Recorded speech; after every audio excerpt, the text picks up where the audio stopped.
in chuan Sunday nia voin ni zat nge ni ani shito ni thuma mi ka shato lo mui pang la marai ka tuma chuanin hei kuli ko na ka tang tlat me traffic ka jam na so khot me voin so atlang puit thu in bora ka nom hle me ya chuanin hei ke ma chau kong a hian ko om ri ta ni kal kong a kong chial vel le thil danga om lo ka be se kal je thu tang a thei angang in petrol ka save ve ni hi o hei pui kan chen trap to chuanin ka o hin sha thei lo chu ka she lawa ma se hei voin chu mai ka mang lawa che sa ka mount a ka helmet a hian mount na tur om lawa bangin chuanin hei lan chho zel ta ni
tìm có thật hốt nữa.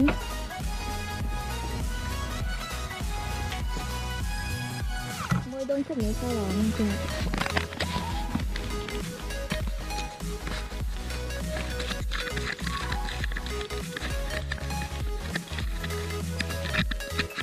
But people to get there, so he có parking he. Nuam close nữa he. Anh nói thì chẳng xuống tàu khắp mấy phùi chứ. Mỗi si pha cả là đôn trang tục thịt này. Và kén sáng của ông á. Sẽ mà sáng cái bài phu. À cái bài phu cái bài phu xong. Là nên lúc này.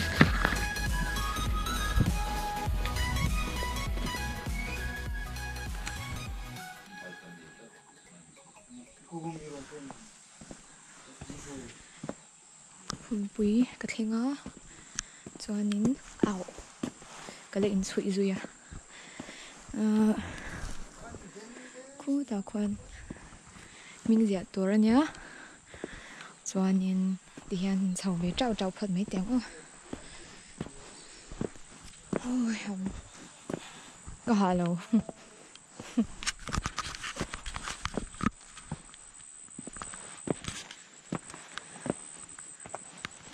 mong tổ béo mấy thế này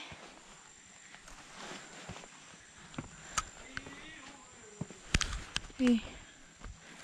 ngắm khóc mấy view chứ là sẽ hết lại chỗ tlang ở lần này lâu ta barrel đã ăn tuột về nhỉ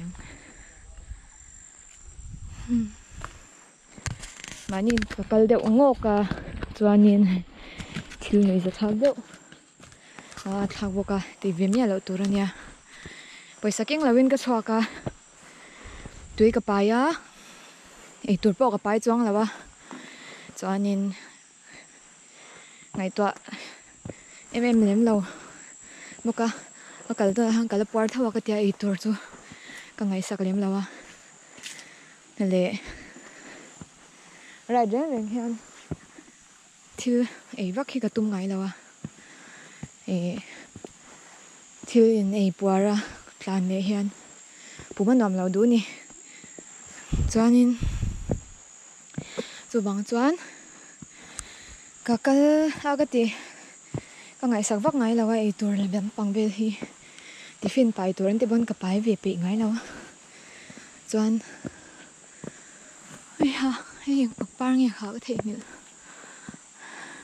azu hi gần đốt thuyền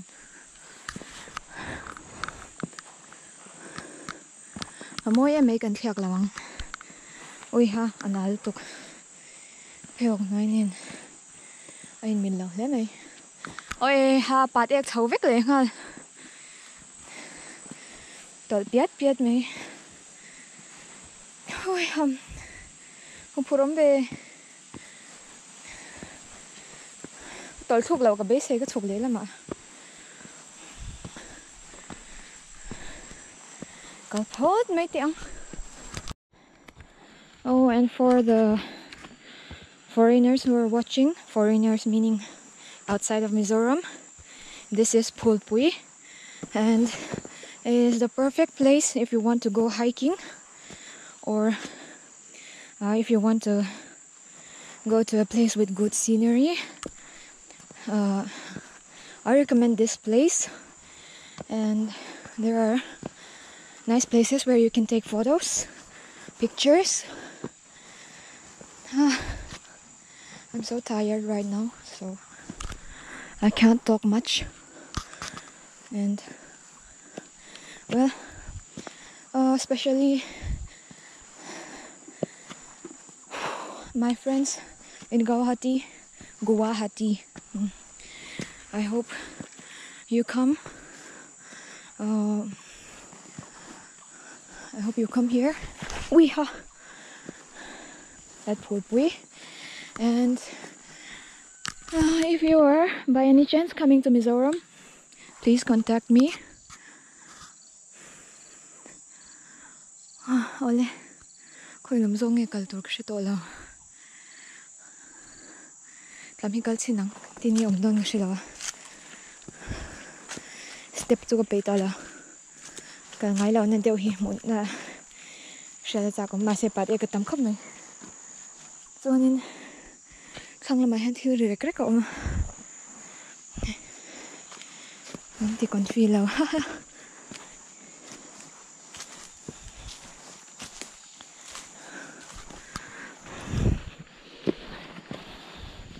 bạn ek lý rồi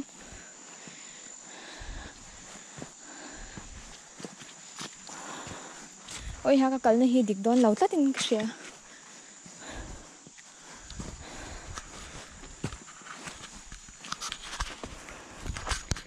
cái ma lắm cái tên là sao tổ mày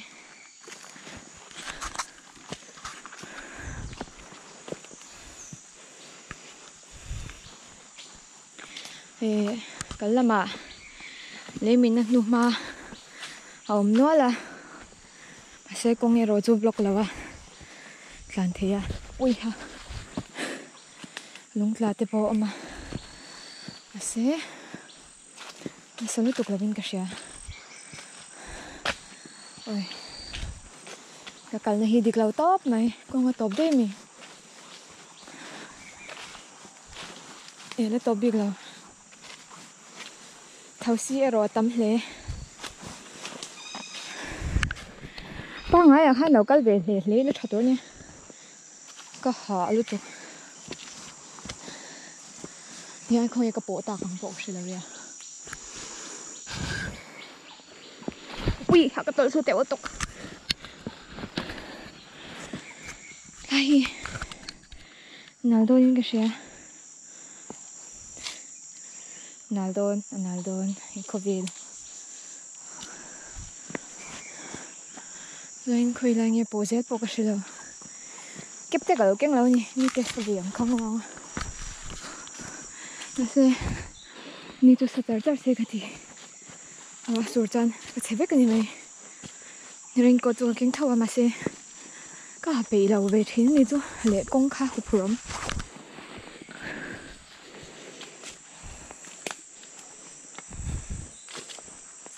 thầu chi mình tâm thế mày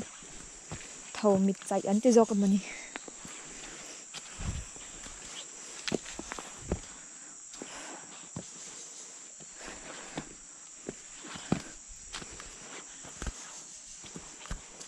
cái gì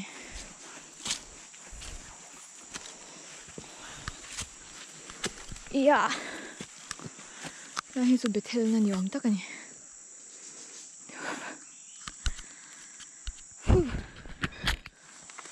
hoa xưa có chút nào mà anh betel chuyện nhiều cho nên cái lệ phốt mèo ô cái gì tôi làm tổ là thì hàng tổ pa cái lệ lì ngay nhỉ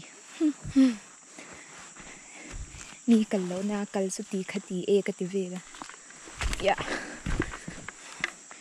mi cái na hai nào cái cho về lệ là cho tôi nhỉ cái con ốm to xí đâu top đấy cái này lẹng ui nál y mày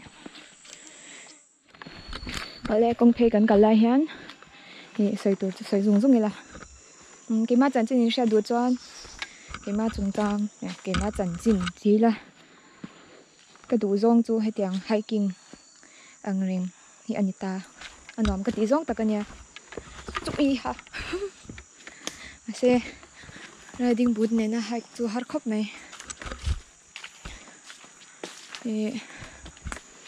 cho nên mình trên cái thiên riding gear ngay bây giờ là một cái hình mình lâu tiếng thì cái lâu chỉ na tụi nó bây giờ riding jacket có hả ai mô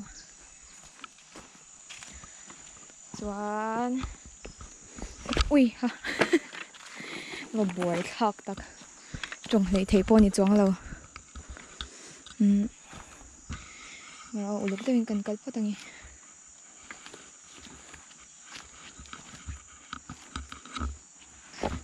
riding boot ka bun boka chuanin helmet full face mo ko chunga chan full face ka khum lo tlang puya mang chang kan tlan thina bang hian kho bona poka tlan jacket tina ni chuang lo ma se kho bona chan hei thil kheng thei hi tam be thina to bang chan full face khum sam sam ka du chuanin kan thleng le ta kong pa ngai mi kal thin na zo kha kal viang chuanin hiking hi kan nuam ti zong ania chuain hei ka soi lai chu enge kha riding gear jacket ka ha a boot riding boot ka bun boka glove po ka beka ka riana kal konga khan ka glove kha chuin lo mu ve kang ka ring chuanin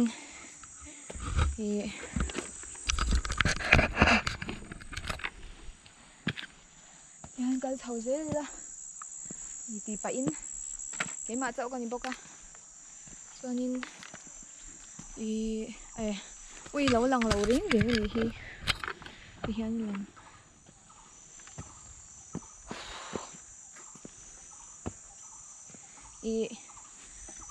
jeans ka haringo ta ma se knee guard ka wa skin trail knee guard ti khania chuanin thong thai tam tuk thiu lang glove boot jacket knee guard jacket a hand elbow guard le shoulder pads te om beka chuan shadutan ka jacket ang hi chu englawa cha theya high note performance a khan mo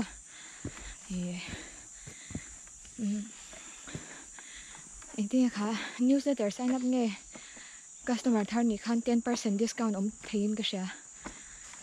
sha swalo chuan ala omem ka shelawa ma se om theia ma ka cha kha chuan hei poi tom dewin ka cha ni chuanin gia chi sang ai zo la po le tur tam me ka tol thluang ti ka ba lau tak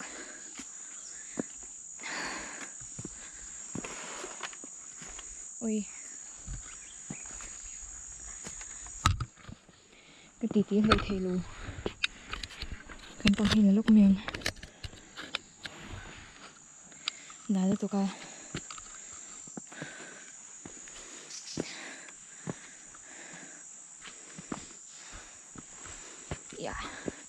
tiếng như là phát em sẽ đón thì riêng ngày nó bỏ cả sẽ là ui cho nên gate bu lạc han sẽ cho lại bạc cho cái giặc tiểu khóc này gate bu lạc han duty làm gì na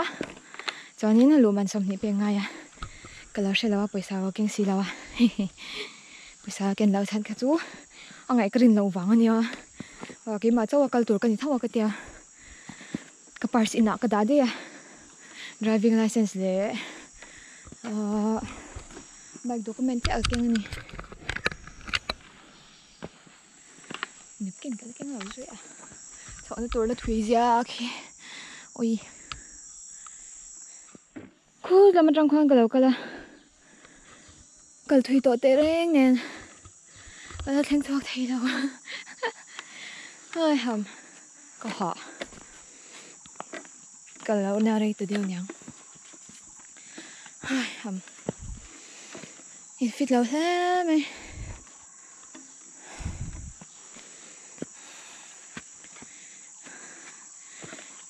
chính là cái tổ nữa chứ rồi tổ thử khán giả cần là như vậy mấy thế này hoặc là mà chọn mình mua đều phải chọn cái tổ dùng dọc mấy thế này tổ bác sĩ thế này mày nál xí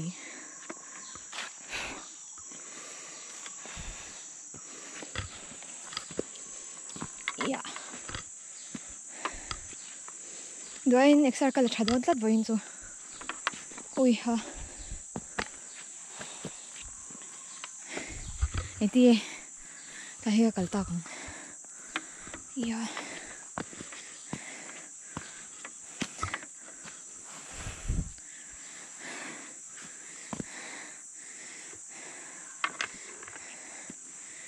cái bọc thấp bằng tí bỏ sôi cái bọc thấp là bằng tí bỏ sôi thế nào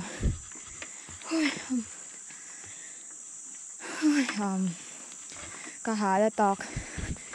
làm xuống tất rồi đây là bên cái xe là do cái thuyền này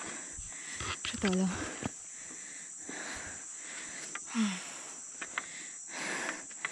phần bộ bị trì thêm khóc mẹ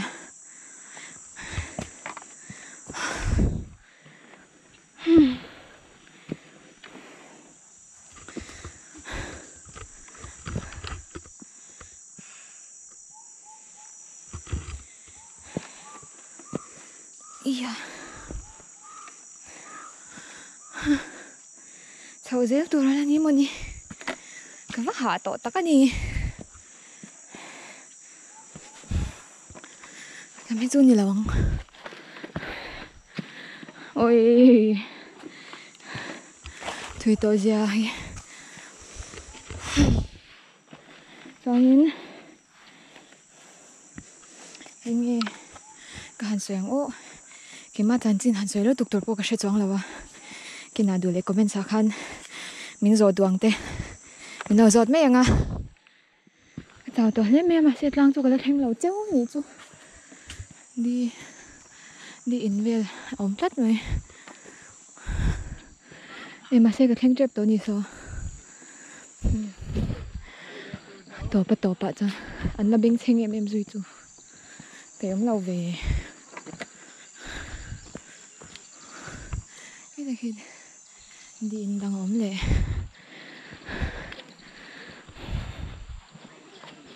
hiện đâu bằng tên đâu mà gì sao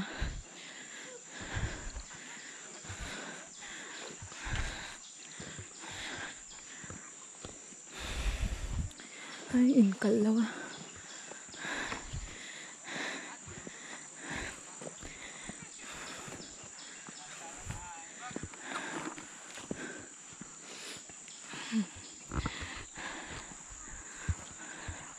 bộ bể chắc sẽ to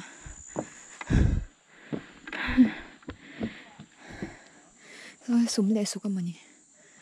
anh bọn này sẽ phải thanh phèn bọn đi làm anh bọn thua đó trên cái bộ khó hay tiếng hàng hi anh muốn à cái sự giang tội rồi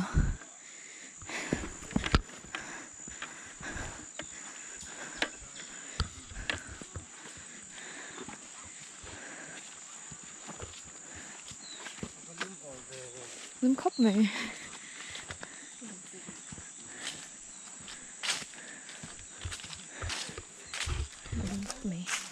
lắm ta cái này cái tảng nhà thiên cuồng lên tên là má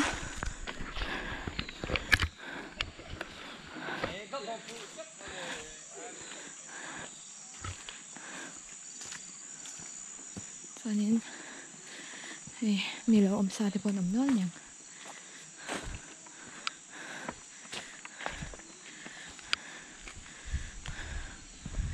mình sẽ tự tuân đi chọn lâu ta ta có là về chắc khóc mày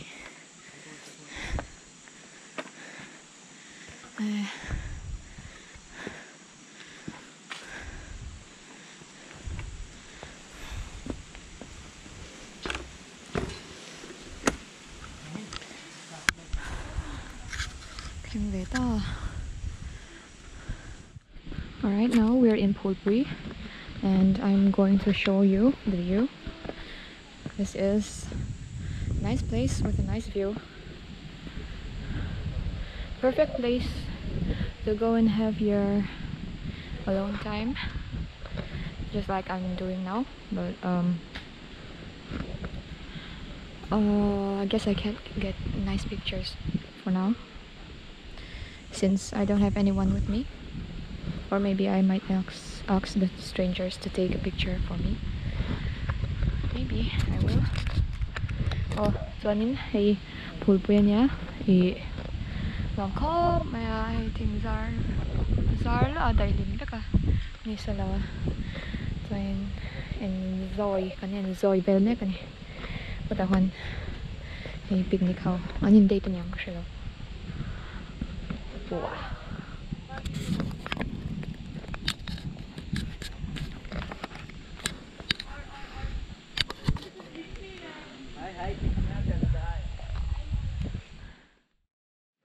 Tôi nào tăng một ôm đàn cần in xin lắng.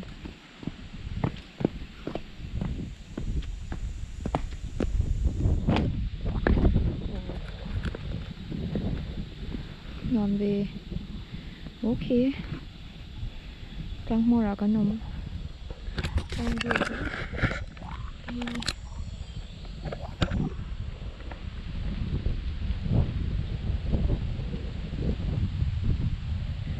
cái trong rồi em là thành cái sự là mà sẽ hi ra mua ra nè cái sấy non lệ kia rồi anh làm lẽ mẹ hạ đầm tha cả chuanin mor hang ka thut sin don se ha ka in lak ti ranga an selfie ve me ka chu bang chan hi kala ai lo ma hi ta po in de tan lo kalin ka she so tam so dor chana ra hi sur do mel na me ra sur ma ka chuk lo chan pat ek te kha nal turu ton tok ma theo nine lục po bal khop này phải ngay don uluk takin chuanin hey ku tla khan tingki te mani ko inga tan nge le ku tlai ve ku lo ve ka ne anga chuanin an nuam ngo tang ma se wap awap nam le se lo le ma se nuam bia wang kal ve chak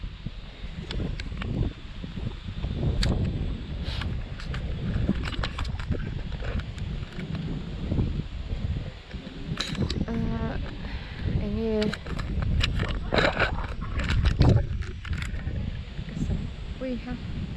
thịt là palang ti ka lau box ya yan thun na le avel yan lo thia de hang na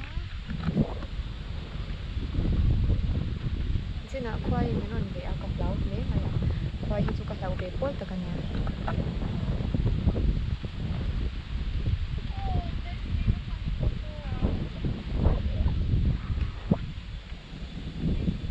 cái mấy cái là be bak bak chuanin cái thèn thèm chuan ka sen veka ka hmel ka hmu tla ka awm lo a yang ha mai kan ni nuam ka ti khop mai a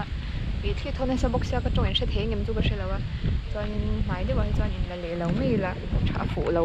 tonin ka hria fu per lo in ka hria chu bang chuan ke ma hi darin zai in to dar thum le minute som pali ania thum le minute som pali chuan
chuan kan ho to do na nga hi ka battery min dai to do no chu bang chuan hian kha na ka soi me mình lâu subscribe tu tên hồ chẳng xong thì là có lắm em mà cho nên cái video hi lâu em dễ tu đến cái xong chơi à thì chúng ta có lắm em mà nè thì khán mấy cho thì video có upload khá em mà 찬 수 tonight 수 kan boy dewa ti don ni la kan na nin eng mo ti tur ne tam ve the me ma chung vel wang chuan eng ma ka boy pui vak thei lawa min la shi thiam sam don ni moi khop me la hi moi khop mai em ma na chuan repsol chunga ko lo me ma zo te dor ka bis mo bis chal tlang an oma chuanin engineer je sang Ineos Worth le Repsol kha an nei ni chuan two wheeler scooter changa truck lian thlengin engineer man tur an nei a in no dor be theu don ya chal tlang nal hle me a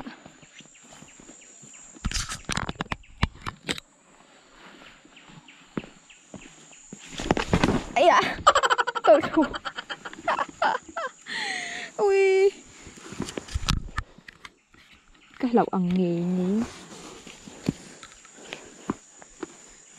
ông nào ta cái gì iya cái con mông bal vết rồi nhỉ mình xin tắc ui ha tắc shit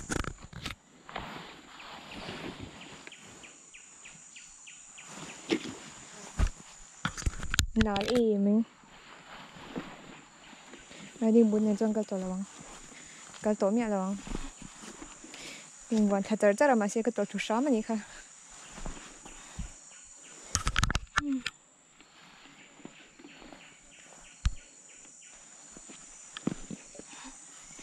cho nên chỉ là cái sợi tắc ăn khan bis kha chal tlang à dai peng chak dewa khan no ma ino han dor ve thin don nia